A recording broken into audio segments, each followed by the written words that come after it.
Salut les belles âmes. Faire une petite vidéo ce matin, dans la continuité de celle que j'ai faite l'autre jour, la dernière, dans l'optique toujours cette optique que j'ai annoncée, de revoir certains concepts avec un autre éclairage. Voilà. Parce que c'est ce qui m'apparaît depuis quelques temps. Là, sur le concept que je vais partager aujourd'hui, donc la nuit noire de l'ego, ça fait un moment que ça me trotte, parce que moi, dès qu'on met des trucs sur le dos de l'âme, j'y crois pas. J'y crois pas.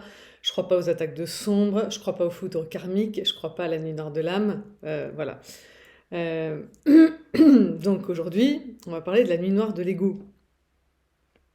Tout le monde témoigne de ça. La nuit noire, c'est j'ai l'impression que je vais crever. J'ai cru que j'allais crever, j'ai cru que j'allais perdre pied, j'ai cru que mes jours étaient finis, quoi. D'accord? Ça, c'est pas l'âme, c'est pas une souffrance. De l'âme ne vient aucune souffrance. L'âme, elle est reliée directement à la source. C'est pas elle qui est responsable de nos souffrances. C'est l'ego qui s'agrippe à son ancien monde, enfin qui essaye, mais surtout c'est l'ego qui voit tout dégringoler grâce à cette relation. Donc qu'est-ce qu'il sent l'ego? Il sent que bientôt il va crever la bouche ouverte et c'est ça qui le met en méga stress. C'est ça qui fait qu'il nous envoie toutes ces souffrances à ce moment-là parce qu'il veut pas mourir. Et en fait là il sait que sa mort est proche, certaine, enfin en tout cas sa mort. J'aime pas trop non plus quand on se clive à l'intérieur, hein, comme si on avait un mauvais génie à l'intérieur de nous. Non, c'est pas ça. L'ego, pendant toutes ces années, il a cru qu'il nous protégeait, en nous faisant croire tout plein de choses qui en fait sont pas du tout protectrices. En nous faisant croire à l'attaque, en nous faisant croire à la séparation, en nous rendant super méfiants des autres. Fais attention, lui il va peut-être t'attaquer, peut-être lui il te veut du mal, peut-être que... Tout ça. Et là on rencontre cette personne, ce lien qui nous reconnecte en fait, qui nous rebranche en direct. C'est comme si on nous débranchait d'une prise électrique et nous mettait sur une autre. Ou c'est comme si, ouais. Et du coup, c'est soudain, quoi. C'est-à-dire qu'on nous débranche, plaf, putain, et on nous rebranche, waouh! Et en fait, c'est l'âme qui passe aux commandes. L'ego dégage, l'âme passe aux commandes. Donc c'est un énorme choc. C'est un énorme choc et ça se fait pas progressivement, ça se fait d'un coup. Donc, euh, donc cette nuit noire, elle est là parce que on se rend compte avec cette personne que ce lien nous dépasse. Voilà, c'est ce que je disais dans la vidéo précédente. Les chasers, ils disent ouais, mais qu'est-ce qu'il me veut, qu'est-ce qu'elle me veut. Euh, c'est pas du tout le genre de personne qui m'intéresse habituellement. Je regarde même pas ce genre de personne. Je l'ai trouvé imbu de sa personne au début. Enfin voilà, il y a tout un tas de jugements qui arrivent. Et de fait, tout ça, ça passe à la trappe. Parce que finalement, cette personne, on se sent hyper attrapé par elle. On sait pas. On sait pas pourquoi, parce que ça rentre pas dans nos cases. Et ça ne nous prend pas au même endroit que d'habitude. Voilà, ça ne nous prend pas dans la tête, ça ne nous prend pas dans le corps, ça ne nous prend pas dans les émotions, ça nous prend dans l'âme. Ça nous attrape dans l'âme. Et c'est là où l'ego, il sait qu'il perd le contrôle. Parce qu'on a nos deux âmes qui se lient dans cette lune de miel. Et c'est au moment où il y a, c'est pas forcément une séparation, mais il y a quelque chose qui se passe, il y a un déclencheur qui nous fait plonger dans la nuit noire de l'ego. Euh, Parce que là, on se rend compte qu'on ne contrôle rien en fait. On croyait tout ce temps-là qu'on contrôlait, hein. On est tous bien contrôlants, les chasers comme les runners. On a bien fait notre vie comme on voulait, même si elle est dysfonctionnelle, hein. Euh, mais en tout cas, elle ressemble à quelque chose dont on avait l'impression de maîtriser les paramètres. Et là, on se rend compte qu'on ne maîtrise plus rien. C'est-à-dire qu'on rencontre cette personne qui rentre pas du tout dans nos clous et qui nous fait vivre des choses malgré nous et qui nous emmène dans des endroits où on pensait pas aller, qui nous fait cette connexion nous emmène, nous rebranche direct sur cette spiritualité qu'on avait perdue. Enfin, tout ça quoi. Donc c'est l'ego, c'est l'ego qui démarre sa mort lente, mais certaine. Et c'est certainement pas l'âme. Donc la nuit noire de l'âme, elle est hyper contente, au contraire. Ça y est, on va retrouver le chemin vers elle.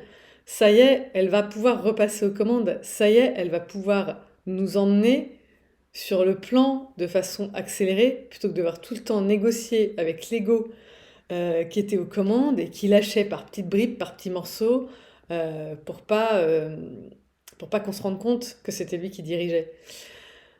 Donc il faisait des concessions avec l'âme, mais c'était quand même lui qui était majoritairement aux commandes, c'était pas elle. Et là, le rapport s'inverse. On était peut-être à 30% d'âme, 70% d'ego, et puis là, ça s'inverse.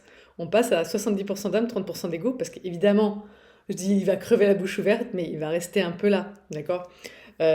Pendant encore un moment, on va se sentir un peu séparé de certaines personnes, on va encore croire que on peut être attaqué, que ci, que ça, d'accord?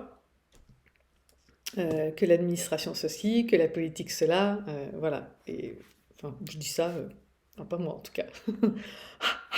Mais voilà, en tout cas, il y a forcément, s'incarner et être totalement libéré de l'ego, peut-être, hein, peut-être qu'on peut, mais ouais, faut avoir le niveau des maîtres là dont je parlais l'autre jour, donc ça va se faire, c'est un processus, hein.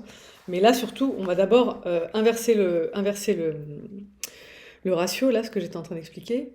Et donc, il va être encore un peu là, puis il va diminuer, diminuer, parce que plus on va se connecter à notre divinité, à notre âme, aux autres âmes, et plus il va reculer. Ça va être un processus un peu plus long. Donc, il y a cette bascule qui se fait, et là, qui est violente, d'où cette nuit noire, parce qu'on se prend une grosse, grosse claque dans la figure, hein. Tout ce qu'on croyait s'écroule.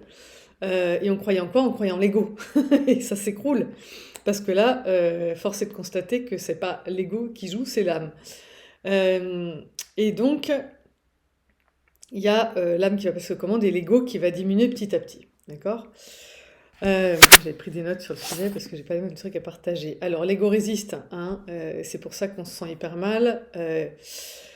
Et l'âme passe aux commandes, d'accord? Donc elle ne veut aucun mal à l'ego, mais il a terminé sa mission de protection. Voilà, ça n'avance plus parce que des compréhensions ne sont pas là. Lui, il croit à l'agression, à la séparation, mais pas à l'amour et à la réparation, d'accord? Et il est allé au bout de son modèle, en tout cas tel qu'on le vivait nous, là, hein. Il ne pourra pas aller plus loin sur cette route-là. Et donc, c'est à notre âme de prendre le relais pour nous remettre sur les bons rails. C'est-à-dire la guérison, l'amour, l'abondance. Voilà, c'est ça, les bons rails. Euh, L'ego, voilà, il avait une place trop importante et on n'écoutait pas notre âme. Donc, cette âme qui arrive aux commandes, ouais, je parlais des prises, mais c'est aussi c'est comme un électrochoc, un coup de défibrillateur. Hein. Tu sais, quand tu dis reculer, tu prends 220 volts ou je sais pas quoi dans la poitrine pour te réveiller. Et en fait, c'est ça qui se passe. Et c'est hyper douloureux parce que quand t'as pris 220 volts dans la poitrine, putain, ça brûle, quoi. Tu vois? Donc ça te réveille, tu dis merde, enfin chouette, tu vois, je suis vivant, mais putain, ça fait mal. En gros, c'est ça. Euh, je suis vivant et je me rends compte que la mort, ça n'existe pas, que je suis connectée sur plein de plans, que machin, que truc. Mais en même temps, le réveil est brutal. Donc forcément, ça laisse des... voilà, il y a cette sensation de brûlure qui reste un petit peu. Ok, ou ça. Euh, Bon, on s'accroche à lui hein, en faisant des reproches à l'autre. On essaye de le faire revenir dans le game. Hein. C'est de ta faute, tu m'as fait du mal. Donc ça, c'est les reproches qu'on va faire à notre autre. Hein. Si je me sens hyper mal, c'est de ta faute, c'est à cause de toi. Et puis l'âme, elle va dire, mais non, regarde, tes blessures, elles étaient là avant. Tu vois bien que cette personne, elle essaye pas de te faire du mal. Que ce sont tes blessures qui se ravivent parce que tu es face à quelque chose de sublime, que ça te fait peur, que tu as toujours pensé que tu n'y avais pas le droit, parce que c'est ce que l'ego t'avait fait croire, parce que c'est ce que l'ego croyait, parce que lui, il croyait pas à l'amour. Tu vois, il croyait à la peur. Il croyait pas à l'union, il croyait à la séparation. Donc, quand tu quand tu te connectes à ton autre, d'un côté tu le reconnais, mais de l'autre côté tu le reconnais pas en fait. Tu reconnais que cette personne, c'est ton autre toi-même, et en même temps, t'arrêtes pas de voir son ego, de lui faire des reproches, de lui reprocher qu'à son contact tu te sens mal, alors qu'encore une fois, un autre n'est jamais responsable de comment on se sent. C'est nous qui sommes responsables de nos états. Et les autres, tous les autres, et la vie nous envoie en miroir que ce qu'on a à l'intérieur de nous. C'est la loi divine. C'est ce qui permet, j'ai expliqué dans une autre vidéo, c'est ce qui permet à Dieu de nous laisser faire nos apprentissages avec le libre arbitre, parce qu'il y a des règles, il y a des lois qui sont là, et qui nous permettent d'évoluer seul si on a envie d'évoluer seul. C'est-à-dire que c'est la loi du donner et du recevoir, c'est la loi du tu récoltes ce que tu sèmes, qui est à l'œuvre. Ok? Donc là, elle nous accompagne vers le lâcher-prise, avec la source, pendant que l'ego, lui, s'agrippe à la paroi de la falaise, de laquelle il est en train de dégringoler. Ça lui fout une trouille de dingue, Alors qu'en fait, il va pas se cracher du tout, hein. Il va juste reprendre sa place dans notre vie, au lieu de prendre toute la place au détriment de notre âme et du plan qui était prévu pour nous. Parce que l'ego, lui, il nous laisse pas suivre le plan. Il veut pas qu'on suive le plan. Il veut qu'on le suive lui. Tu vois, c'est comme un enfant immature, comme un, comme mon chien qui me dit non, c'est là. Non, ta truffe, elle te mène là, mais si tu vas par là, tu vas te faire écraser. Donc tu me suis. C'est moi qui te. Moi, j'ai la vue d'ensemble. Toi, tu as la vue de ta truffe, et ta truffe, elle va te repasser sous les roues d'une bagnole. Et l'ego, c'est lui qui nous mène à notre perte. C'est pas l'âme. Avec l'âme aux commandes, tu crains plus rien. Tu crains plus rien du tout. Avec l'ego, tu flippes de tout, tu essayes de tout contrôler. Ça m'avait frappé, ça. J'ai vu un reportage, un documentaire en sortie scolaire avec mes enfants sur les Jarawa. C'était hyper impressionnant parce que, en gros, les Jarawa, c'est une société primitive, donc ils sont connectés à leur âme à fond. Et quand le tsunami est arrivé sur les côtes de la Thaïlande, on avait déjà entendu ce témoignage que les animaux, ils s'étaient déjà carapatés dans la montagne plusieurs jours avant que ça arrive. Et les Jarawa, ils ont fait la même chose. Ils sont tous montés dans les arbres. Et le mec, il parle de cet événement comme d'une bénédiction divine. Il en parle avec le smile, alors que sur les côtes de Thaïlande, ça a été une catastrophe pas possible, parce qu'on n'est plus connecté à notre âme, on est connecté à notre ego, qui dit bah là c'est mon appart, mon chien je sais pas ce qu'il a, ferme ta gueule, va dans ton panier. On n'est pas à l'écoute, ok? Les Jarawa qui sont à l'écoute, pourquoi pour eux ça a été une bénédiction?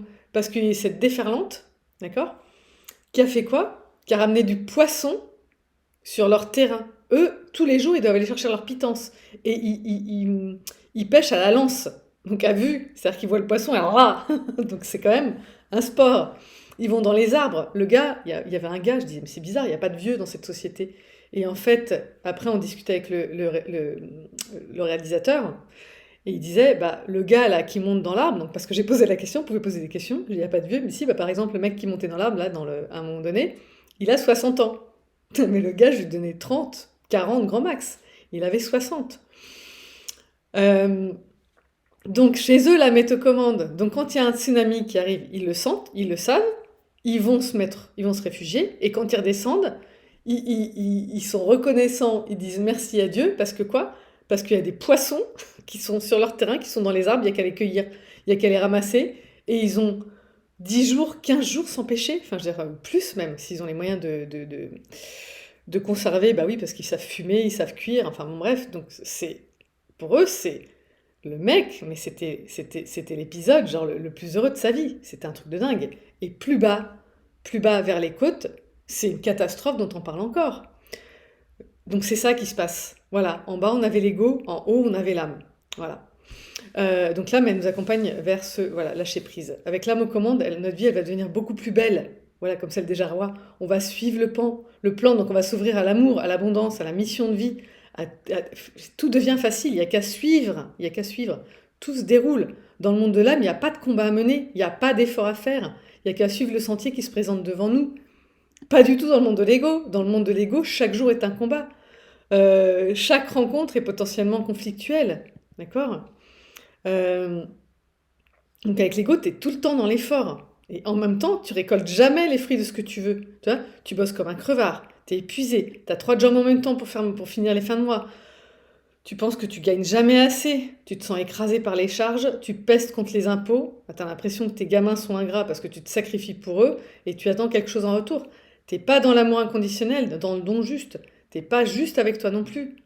Comme ta vie est un enfer, bah oui, tu as besoin d'acheter des trucs pour que ça aille mieux. Et c'est pour ça que tu n'as jamais assez d'argent, tu vois. Tu comptes tout le temps les points. Dans toutes les activités, tu attends un retour sur investissement. Tu fais rien gratuitement, tu fais rien pour le plaisir avec l'ego aux commandes, d'accord? Même dans tes loisirs, tu fais du sport pour être plus ci, moins ça. Je veux perdre du poids, je veux avoir des plaquettes de chocolat, je veux être plus sexy, je veux... ouais, parce que je me rends bien compte que les mecs, ils me regardent pas dans la rue, ou les femmes me regardent pas dans la rue, donc je vais aller pousser de la fonte. J'arrive pas à perdre comme je voudrais, j'arrive pas à prendre comme je voudrais, je vais prendre des prods. Enfin, c'est toujours dans le... Tu vois? Donc avec tout ça, bah, t'es jamais dans la joie, hein. Et ça, c'est quelque chose que je travaille, c'est une des étapes de mon protocole de guérison, c'est de revenir à la joie, évidemment. Parce que c'est essentiel. Le retour à la joie, c'est le retour à l'enfant intérieur, c'est le retour à notre âme, d'accord? Et quand j'en parle, la plupart de mes clients, ils reconnaissent que la joie, ça fait longtemps qu'ils n'ont pas eu accès. Et quand tu as besoin pour rire de regarder un sketch ou de mater une comédie, de te divertir, en fait, d'aller le chercher à l'extérieur de toi, bah, c'est que tu as été coupé de ça. La joie, elle vient de chez toi, elle vient de ton intérieur. Moi, je sais que maintenant, ce que je partageais, voilà, je peux me marrer comme ça pour rien. Je suis dans la rue, je rigole toute seule pour un truc que je me raconte, pour une scène que j'imagine. Voilà, je suis mon propre comique. J'ai pas besoin de quelqu'un pour me divertir, d'accord? Donc avec l'ego aux commandes, la joie, elle peut pas être, voilà. Euh, et en fait, le temps qu'on regarde un divertissement, on croit qu'on y est, mais non, parce qu'on éteint et hop, c'est fini, quoi, d'accord? Euh, et la joie, la vraie, elle vient de l'intérieur de toi et elle peut s'exprimer tout le temps, voilà, même quand tu es seul. Et parce que tu la portes en toi, et c'est ça la nouveauté, tu vois. Et ça, c'est quand l'âme est aux commandes. On est dans le bonheur d'être, et tu as juste besoin de ça pour être heureux, pour être dans la joie, pour être dans la gratitude, pour être dans la reconnaissance, pour dire bonjour aux gens que tu croises avec un sourire, et du coup, tu n'as plus de conflit, parce que chacun se sent accueilli comme il est, parce que chacun a l'impression que tu lui donnes quelque chose.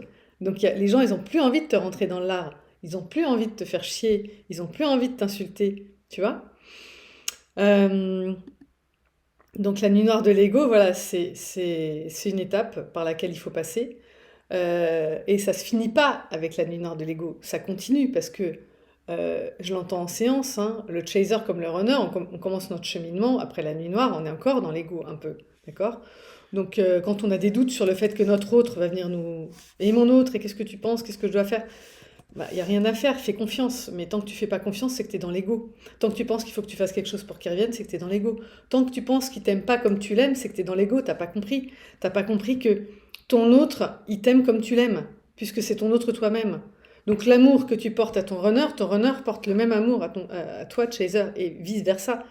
L'amour que le runner porte à son chaser lui rend bien en retour. Mais on n'arrive pas à le voir tant qu'on est dans l'ego, et ça vaut pour les deux polarités, hein, qu'aucune se sente visée. Quand dans ma dernière vidéo, j'essaye de remettre les barres au T et les points au I en disant que les chasers font aussi souffrir leur runner, c'est génial parce que la plupart d'entre vous, soit vous étiez en train de faire la prise de conscience, soit vous la faites en vous disant putain, mais ouais, mais Delphine, en fait, t'as raison, je me rends compte. Et c'est pas une question de Delphine, t'as raison, c'est pas ça. Il y en a qui me répondent quand je balance une vidéo comme ça qui amène un éclairage nouveau. C'est génial de mettre des commentaires et je suis la première à vous encourager à le faire, mais le faites pas au bout de 5 secondes, sauf si vous étiez dans la même prise de conscience. Mais si pour vous c'est un choc ou vous n'êtes pas d'accord, vous voyez que vous résistez, prenez le temps. Moi, avant de tourner une vidéo, j'incube pendant plusieurs jours. Quand je fais une prise de conscience, je reste avec elle pendant un certain temps pour me l'approprier, pour en faire le tour, pour voir si elle est juste. Donc c'est dommage de répondre du tac au tac, surtout quand on n'est pas d'accord. Moi je suis d'accord pour qu'on soit pas d'accord, mais avec des arguments étayés. Et là, plusieurs personnes, j'ai dû rappeler de quelle période je parlais. Oui, mais mon autre m'a fait du mal à tel endroit, tu crois que ça veut dire... Je te parle du tout début, je te parle de qui reconnaît l'autre en premier, je te parle de qui t'emmène sur ce chemin-là. C'est le runner qui éclaire ce chemin, c'est l'éclaireur, c'est lui qui éclaire. C'est pas un runner, c'est un éclaireur. Il éclaire le chemin de cette réunion, voilà, c'est par là la réunion, d'accord? Et après, il rentre dans son rôle pour nous faire travailler sur nos blessures. Et j'ai vu un film hier qui s'appelle Une histoire d'amour, vous pouvez aller le voir, hein. C'est une histoire d'une nana qui tombe amoureuse d'une hétéro qui lui rend, voilà. Et il y a un moment donné, il y a une séparation, et 12 ans après, et la douleur est toujours aussi vive, parce qu'elle n'a pas travaillé sur sa dépendance, parce que voilà, c'est une catastrophe. Et grâce à ce parcours, on ne va pas rester dans nos travers d'habitude, justement. Donc c'est une bénédiction. Mais ne pas reconnaître, que ce soit à un endroit ou à un autre du parcours, que nous, chasers, on a pu faire du mal, souffrir notre honneur, on a pu activer des blessures chez lui, c'est se foutre le doigt dans l'œil et se le touiller bien profond, parce que ce que l'autre nous fait, on lui fait. Là, quand je disais la façon dont on l'aime, c'est la façon dont il nous aime, mais la façon dont il nous fait souffrir, c'est la façon dont on le fait souffrir, peu importe où c'est dans le parcours. Ça peut pas être autrement. On se co-fait souffrir, comme on se co-aime, comme on se co-accompagne. Il y a énormément de ressemblances. L'un est artiste, l'autre aussi. L'un est coach, l'autre aussi. On est sur les mêmes niches, on est les mêmes.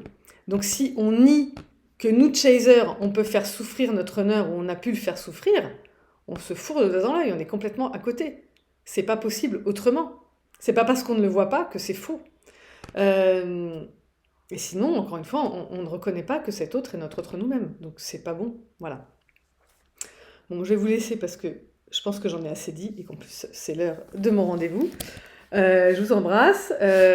Si vous avez besoin d'un coup de pied de bille, si vous avez bien besoin d'aide pour sortir de l'angle mort psychologique de quelque chose qui vous empêche d'avancer, d'aller au bout de vos guérisons, vous pouvez me contacter à amjumelfj@gmail.com. Voilà, je vous accompagnerai avec plaisir. Laissez-moi juste le temps de répondre. Voilà, c'est 1 ou 2 fois par semaine, je mets du temps.